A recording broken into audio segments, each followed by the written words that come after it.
बिहार में जो स्टेट आया हुआ है, स्टेट का एग्जाम पेपर 1 पेपर 2 दोनों के लिए होगा। तो देखिए उसका ऑनलाइन भी चल रहा है, लेकिन सबसे ज़्यादा जो दिक्कत आ रहा है वो सब्जेक्ट कम्बिनेशन में आ रहा है, यानी विषय समूह कौन सब्जेक्ट होंगे तो हम किस में डालेंगे। पेपर 1 और पेपर 2 यानी 9th 10th और 11th 12th, paper 2 11th 12th के लिए आया हुआ है। और इसमें हम आपको बताएंगे सब्जेक्ट कम्बिनेशन के बारे में। समझ गए, सब्जेक्ट कम्बिनेशन यानी विषय समूह को बताएंगे कि कौन सब्जेक्ट होगा तो किस में आप अप्लाई कर सकते हैं फॉर्म। तो चलिए हम आते हैं, ये चीज़ को हम समझते हैं। समझ गए, तो देखिए विषय समूह को समझने से पहले ध्यान एक बात दीजिएगा कि जो नोटिफिकेशन आया हुआ है, जो आपका स्टेट का जो पेपर में दिया हुआ था 9 तारीख को, उसी के आधार पर हम आपको बताएंगे कि कैसे क्या हुआ है। समझ गए, और ये चीज़ आपको पता होगा कि फॉर्म डालते समय सब्जेक्ट कम्बिनेशन के आप किस सब्जेक्ट में फॉर्म डालना चाहते हैं, ये चीज़ बोला जा रहा है। समझ गए, तो आप लैंग्वेज का वैसे लैंग्वेज में मान लीजिए कोई सब्सिडी में लिए हैं, ऑनर्स है, तो ये सब चीज़ बताएंगे। ध्यान से पूरा वीडियो देखिएगा, आपको अच्छा से समझ आएगा, और ये आपके नोटिफिकेशन के अनुसार हम बताएंगे। समझ गए, तो देखिए सबसे ज़रूरी चीज़ क्या है कि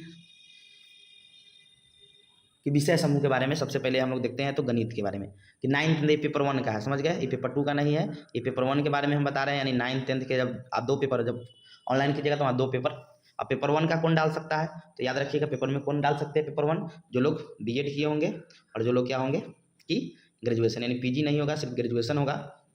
समझ गए, वो सिर्फ क्या कर सकते हैं, तो वो आपके क्या कर सकते हैं, तो वो पेपर 1 सिर्फ डाल सकते हैं। समझ गए, तो ये सिर्फ पेपर 1 का बता रहे हैं, पेपर 2 का बाद में बताएंगे। पहले पेपर 1 में हम लोग आते हैं, इसी में सब्जेक्ट कम्बिनेशन का इसी में सबसे मतलब अहम रोल होता है।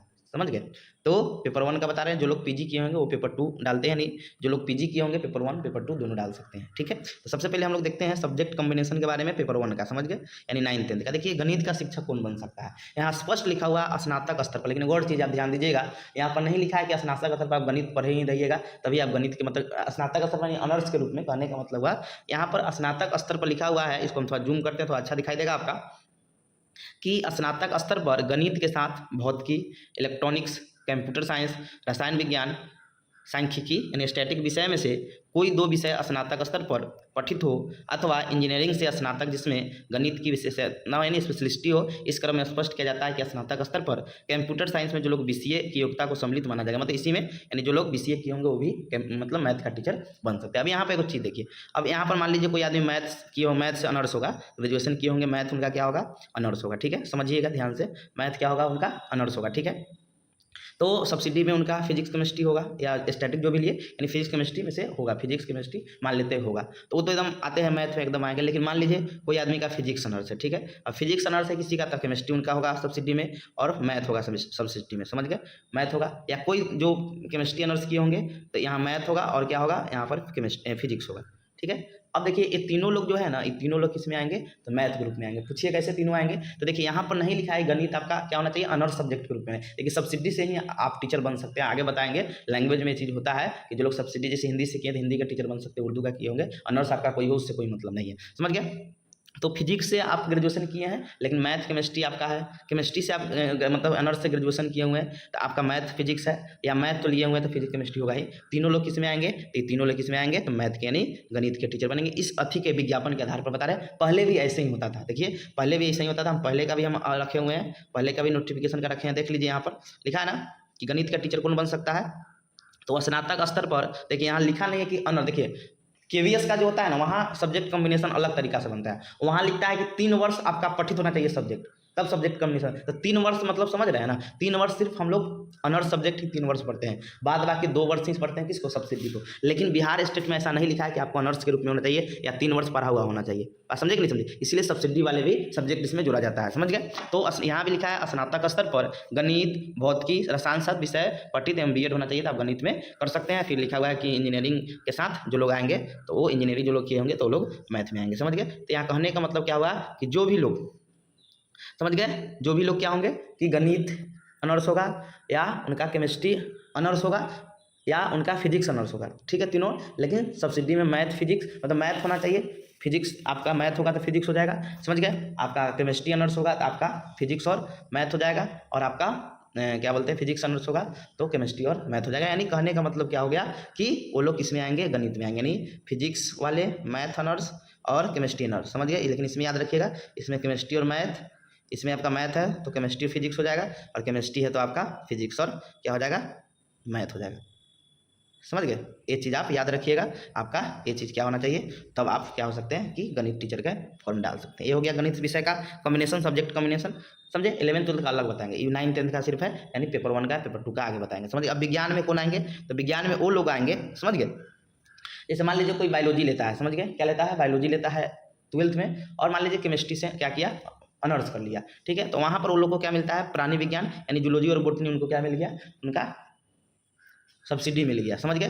केमिस्ट्री से क्या किए हैं, ऑनर्स किए हैं, और मान लीजिए कि उनको बायोलॉजी या बायोलॉजी बॉटनी या जूलॉजी क्या मिल गया, बॉटनी और जूलॉजी मिल गया उनको सब्सिडी के रूप में, तो वो लोग विज्ञान में आएंगे। या जो लोग बॉटनी, याद रखिएगा, जो लोग इसका बॉटनी और जूलॉजी से ऑनर्स किए होंगे तो वो लोग किस में आएंगे, तो विज्ञान शिक्षक में वो लोग फॉर्म डालेंगे, समझ गए? वो लोग किस फॉर्म में डालेंगे, तो विज्ञान शिक्षक में डालेंगे, समझ गए? तो इसको याद रखिएगा, जो लोग बॉटनी से, जूलॉजी से, या जो लोग किससे किए होंगे, तो केमिस्ट्री से, लेकिन केमिस्ट्री से किए होंगे लेकिन उनका सब्सिडी में क्या होना चाहिए, मैथ फिजिक्स नहीं होना चाहिए, उनका सब्सिडी में जूलॉजी और बॉटनी होना चाहिए, तब वो विज्ञान का बनेंगे। यानी लिखा है स्नातक स्तर पर जंतु विज्ञान यानी प्राणी विज्ञान या वनस्पति विज्ञान और रसायन विषय पठित हो, अथवा इंजीनियरिंग में स्नातक जिसमें विज्ञान की हो, समझे? तो या आप क्या किए, या आप बायोटेक्नोलॉजी या माइक्रोबायोलॉजी को किए हैं, तो ये लोग भी विज्ञान शिक्षक में आएंगे, समझ गए?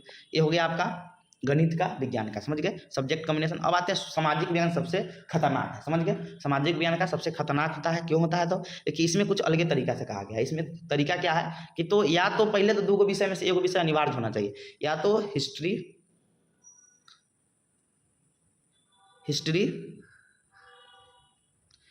समझे, या ज्योग्राफी। हिस्ट्री या ज्योग्राफी क्या होना चाहिए आपका, ये तो दोनों में एगो तो होना ही चाहिए, एकदम नहीं होगा तो बातें हटा दीजिए। किसी का हिस्ट्री ज्योग्राफी में से कोई नहीं है तो वो सामाजिक विज्ञान का टीचर नहीं बन सकता है, समझ गए? सबसे पहला तो इसीलिए कॉमर्स वाले किसमें नहीं आते हैं, 9th 10th में वो अप्लाई पेपर 1 का नहीं कर सकते हैं, समझिए? कॉमर्स का भी बताएंगे, वो लोग सब पीजी किए होंगे तो 11th 12th का डालेंगे, समझ गए? तो सामाजिक विज्ञान के टीचर बनने के लिए सबसे पहले आपका क्या होना चाहिए, हिस्ट्री या ज्योग्राफी अनिवार्य रूप से कोई एक होना चाहिए, या तो आपका ऑनर्स के रूप में होना चाहिए या सब्सिडी के रूप में होना चाहिए, लेकिन होना चाहिए। बात समझे कि नहीं समझे? या तो हिस्ट्री आपका होना चाहिए या आपका सब्सिडी, हिस्ट्री बोले, या तो ऑनर्स के रूप में होना चाहिए या सब्सिडी के रूप में होना चाहिए आपका, या तो हिस्ट्री होना चाहिए या ज्योग्राफी होना चाहिए। बात समझे? मान लीजिए कोई पॉलिटिकल साइंस से कोई ऑनर्स किया हुआ है, ठीक है, और सब्सिडी में उसका क्या है, पोल साइंस है, और फिर क्या है, हिस्ट्री है, तो हिस्ट्री तो अनिवार्य हो गया। एक्स्ट्रा में बताएंगे और कौन सब्जेक्ट होना चाहिए, तो वो हिस्ट्री है सब्सिडी के रूप में, तभी वो क्या करेगा, फॉर्म डाल सकता है सोशल साइंस से, समझ गया? कोई आदमी साइकोलॉजी से ऑनर्स कर लिए हैं, समझ गया? सोशोलॉजी और होम साइंस उसका ऑनर्स है, साइकोलॉजी उसका ऑनर्स है, सब्सिडी में होम साइंस, और मान लीजिए आपका सोशोलॉजी है तो फिर सोशल साइंस में अप्लाई नहीं करें। सोशल साइंस में अप्लाई करने के लिए क्या चाहिए कि एगो तो आपका ज्योग्राफी है, क्या होना चाहिए, हिस्ट्री होना चाहिए। दूसरा शर्त, ये पहला शर्त है, दूसरा शर्त क्या होना चाहिए, एगो तो ई सब्जेक्ट, और दूसरा शर्त क्या होना चाहिए, तो देखिए मान लीजिए ये तो 2 शर्त हो गया, या तो हिस्ट्री या क्या होना चाहिए, ज्योग्राफी होना चाहिए, समझ गए? जियोग्राफी हो गया। दूसरा शर्त क्या है, तो देखिए ई मान लीजिए कोई ई होगा, हिस्ट्री होगा तो ज्योग्राफी उसका होना चाहिए, या इकोनॉमिक्स होना चाहिए, इकोनॉमिक्स, या पॉलिटिकल साइंस जिसे सिविक्स बोलते हैं, पॉलिटिकल साइंस, समझ गए? कहने का मतलब क्या हुआ, या कोई हिस्ट्री से ऑनर्स किया है तो सब्सिडी के रूप में या तो उसका ज्योग्राफी होना चाहिए, या इकोनॉमिक्स होना चाहिए, या पॉलिटिकल साइंस होना चाहिए।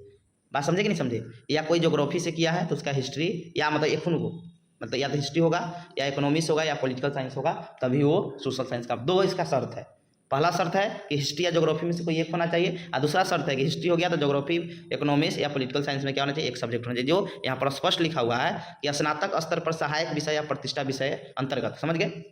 या सहायक मतलब होता है सब्सिडी के रूप में, या प्रतिष्ठा विषय के रूप में, यानी आपका ऑनर्स के अंतर्गत इतिहास, भूगोल और शास्त्र, राजनीतिक शास्त्र, यानी 4 गो जो आपका दिया हुआ है, ये 4 गो में क्या होना चाहिए, 2 विषय पठित होना चाहिए, समझिए? इसमें किसी 2 विषय में क्या होना चाहिए, उत्तीर्ण होना चाहिए, जिसमें अनिवार्य रूप से एक विषय क्या होना चाहिए आपका, हिस्ट्री या भूगोल होना चाहिए। एकदम स्पष्ट लिख दिया है कि स्नातक स्तर पर सहायक विषय या प्रतिष्ठा विषय के अंतर्गत इतिहास, भूगोल, अर्थशास्त्र एवं राजनीतिक शास्त्र में किसी 2 विषय में क्या होना चाहिए, उत्तीर्ण होना चाहिए, जिसमें अनिवार्य रूप से एक विषय क्या होना चाहिए, हिस्ट्री या भूगोल होना चाहिए। देखिए बहुत इंपॉर्टेंट है, ये चीज़ में सबसे ज़्यादा कन्फ्यूजन, क्योंकि यही में सब छटाता है, समझ गए? कोई आदमी ज्योग्राफी से मान लीजिए ऑनर्स किया हुआ है, ठीक है, और उसका सोशोलॉजी हो गया और होम साइंस हो गया सब्सिडी के रूप, तब भी वो फॉर्म नहीं डाल सकता है, समझ गए? तब भी वो सामाजिक विज्ञान का टीचर नहीं बना। अब देखिए एक और होता है आपका, वो चीज़ बताएंगे। तो ये चीज़ आपका हो गया सामाजिक विज्ञान का, समझ गए? और प्राचीन भारतीय इतिहास वाले भी किस में आएंगे, तो सामाजिक विज्ञान के अंतर्गत आते हैं। अब भाषा के रूप से मेन रूप से हम समझाते हैं कि भाषा का क्या होता है। देखिए भाषा में आपका हो गया मैथिली हो गया, हिंदी हो गया, उर्दू हो गया, अंग्रेजी हो गया, संस्कृत हो गया, यानी जितना भी भाषा है आपका लैंग्वेज है तो उसका क्या है, या तो ऑनर्स के रूप में, समझ गए, या तो ऑनर्स के रूप में या सब्सिडरी के रूप में, समझ गए। आपका है सब्सिडी, कंपोजिशन अलग होता है। देखिए कंपोजिशन आपका अलग चीज़ है, वो 100 नंबर या 50 नंबर का होता है, तो कंपोजिशन अलग चीज़ है। बात समझे कि नहीं समझे। कंपोजिशन बोला हिंदी नहीं लेना है या अंग्रेजी नहीं लेना है। सब्सिडरी जो होता है समझे, उसमें या हिंदी है आपका, इंग्लिश है, जो भी आपका अथी वाला सब्जेक्ट है, क्या इसको बोलते हैं कि लैंग्वेज वाला सब्जेक्ट है, वो या तो सब्सिडी के रूप में होना चाहिए या ऑनर्स के रूप में होना चाहिए। तो आप लैंग्वेज का क्या कर सकते हैं, फॉर्म डाल सकते हैं, समझ गए। क्योंकि यहाँ नहीं लिखा हुआ है भाषा के बारे में कि आपका क्या होना चाहिए कि माध्यमिक शिक्षा के पद हेतु भाषा विषय स्नातक स्तर पर बोला जाए सिर्फ पठित होना चाहिए, समझे। यानी स्नातक स्तर यानी सब्सिडी के या ऑनर्स के रूप में वो सब्जेक्ट होना चाहिए। जैसे मान लीजिए कोई हिस्ट्री से ऑनर्स किया है, ठीक है, और उसका सब्सिडी के रूप में हिंदी हो गया, और प्लस क्या हो गया उसका पॉलिटिकल साइंस हो गया, ठीक है, क्या हो गया पॉलिटिकल से, तो या तो वो तो सामाजिक विज्ञान का भी डाल सकता है, हिस्ट्री पॉलिटिकल हो गया, या वो हिंदी का भी बन सकता है टीचर, क्योंकि उसका सब्सिडी के रूप में क्या है, हिंदी है। कंपोजिशन के रूप में नहीं होना चाहिए, कंपोजिशन के रूप में हिंदी इंग्लिश वो सबको पढ़ना जाता है, इसलिए इसको नहीं माना जाता, सब्सिडी को माना जाता है। तो इसको आप ध्यान में रखिएगा, ये बहुत इंपॉर्टेंट चीज़ है।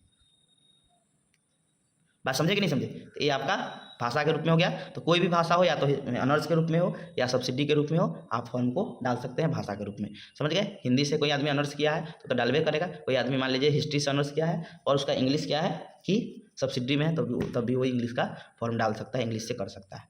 अब आते हैं पेपर 2 के बारे में। तो देखिए पेपर 2 में कोई अथी नहीं है। पेपर 2 में यहाँ पर सब्जेक्ट कॉम्बिनेशन पेपर 2 में नहीं बनता है। पेपर 2 में सबके लिए ओपन होता है, समझे। इसमें सब्जेक्ट कॉम्बिनेशन नहीं है, इसमें हिंदी हो गया, देखिए सबका इसमें बहाली आता है, समझ गए। इसमें क्या होता है, इसमें अलग अलग सब्जेक्ट है, क्या होता है अलग अलग बहाली आता है। तो इसमें क्या है, कोई दिक्कत नहीं है। हिंदी का अलग होता है, उर्दू, अंग्रेजी, संस्कृत, बांग्ला, मैथिली, मगही, अरबी, फारसी, भोजपुरी, समझ गए, पाली, प्राकृत, गणित हो गया, भौतिकी विज्ञान का अलग आएगा, रसायन शास्त्र का अलग आता है, जीव विज्ञान का अलग आता है, समझ गए, बोटनी जूलॉजी जिसे बोलते हैं, इसमें नहीं दिया है, उसका अलग आता है, इतिहास, भूगोल, राजनीतिक शास्त्र, समाज शास्त्र, अर्थशास्त्र, दर्शनशास्त्र, मनोविज्ञान, गृह विज्ञान, ये सब क्या होता है अलग आता है। इसलिए इसमें सब्जेक्ट कॉम्बिनेशन का कोई बात नहीं है। सिर्फ इसमें क्या होना चाहिए आपका पीजी, जो सब्जेक्ट से पीजी किए हुए, पोस्ट ग्रेजुएट हिंदी से पीजी किए हुए, तो हिंदी का डाल। मान लीजिए कोई हिस्ट्री से करता है ग्रेजुएशन और हिंदी से पीजी किया, तो वो हिंदी से क्या करेगा कि वो पीजी में हिंदी वाले सब्जेक्ट को भरेगा, प्लस बीएड होना चाहिए, ये शर्त है। उसके बाद वाणिज्य में क्या है कि कॉमर्स का कहानी है कि पेपर 1 में वो लोग डाल नहीं सकते हैं, पेपर 2 में डालेंगे तो पीजी होना चाहिए, पीजी प्लस बीएड है तो आप पेपर 2 में डाल सकते हैं। ये चीज़ आपका क्या हो गया, सब्जेक्ट कॉम्बिनेशन के बारे में हो गया, समझ गए। इसमें आप सब्जेक्ट कॉम्बिनेशन के बारे में हो गया। और ये चीज़ आपको मेन पेपर 1 में सब्जेक्ट कॉम्बिनेशन का मैटर था, समझे। पेपर 2 का तो सबका अपना अपना सब्जेक्ट होता है, तो उसमें कुछ नहीं, लेकिन सिर्फ उसमें पीजी होना चाहिए, समझ गए। तो सोचे हैं कि ये चीज़ बता देते हैं, बहुत ज़रूरी था। Thank you.